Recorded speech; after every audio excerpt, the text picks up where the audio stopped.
Na última segunda-feira, nos deixou o Papa Francisco, aos 88 anos, logo depois do domingo de Páscoa, onde ele deu a bênção a toda a população, principalmente aos católicos, né? E ele era uma figura muito importante, porque foi o primeiro Papa latino-americano, o primeiro Papa que escolheu o nome Francisco, né? Que é um santo que fez voto de pobreza, muito próximo aos animais, né? E tem uma história muito bonita que o Cláudio Umes, que é um cardeal brasileiro, no conclave de 2013, ele estava bem ao lado do Papa Francisco, antes dele escolher esse nome, e aí ele chegou e falou assim, por favor, não esqueça dos pobres. Aí ele foi, se concentrou, eles se reúnem lá no conclave, né? E ele voltou com esse nome de Francisco, né?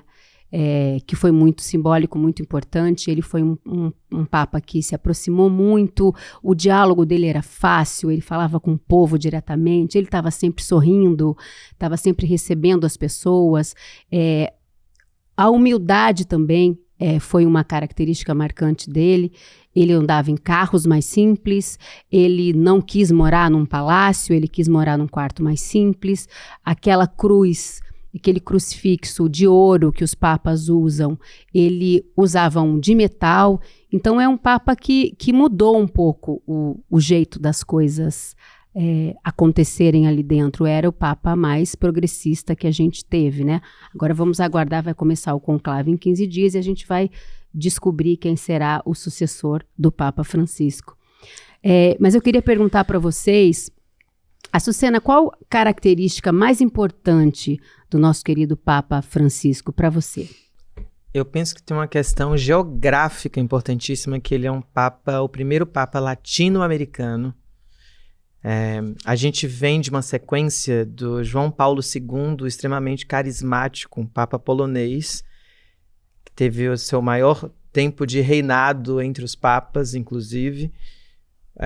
Visitou o Brasil algumas vezes, depois vem o cardeal Ratzinger. Eu lembro até Habemus Papa, Cardenale Ratzinger. Eu era criança. O Bento XVI. Quando o Bento XVI entrou, que foi um papa muito conservador.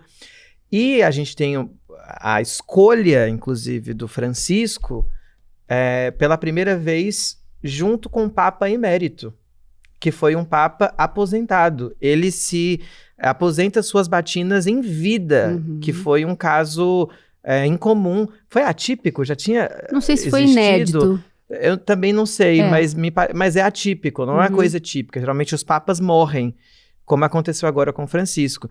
E tem um filme lindíssimo, inclusive, que é o Dois Papas, que mostra um pouco da vida do Papa Francisco, faz ali uma meia-culpa na época da ditadura militar, e mostra a sua trajetória de redenção, enquanto esse entendimento do que é o Evangelho segundo Jesus Cristo. Esse filme foi dirigido pelo Fernando Meirelles, o brasileiro, né, que dirigiu também Cidade de Deus. Ele é um filme, realmente, se você não assistiu, vale a pena assistir, é muito bonito. Filme lindíssimo. E acho que a questão do Francisco, quando o Bento XVI ele se retira, ele expõe uma fratura na igreja, que é uma fratura política, de corrupção, de abusos sexuais. E o Papa Francisco, ele entra justamente como uma figura carismática, um oposto da figura do Bento XVI, e, além de tudo, progressista, no sentido de reformas fundamentais dentro da igreja necessárias, como a própria questão LGBTQIAPN+.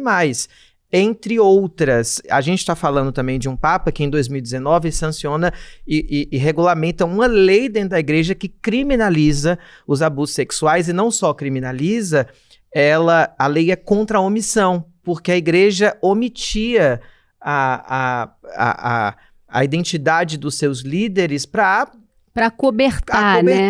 E para que essa fratura não ficasse tão exposta. A Paty Urbano está me dizendo justamente que em 600 anos o Bento XVI foi o primeiro a abdicar mesmo do papado, né? Então é inédito. É inédito, então você tem um Papa que, de fato, tem um compromisso com uma prática que não é eclesiástica, mas estava dentro da igreja, que é a prática dos abusos sexuais e dos crimes de estupro de toda a ordem. Então, de fato, o Papa Francisco tem meu respeito.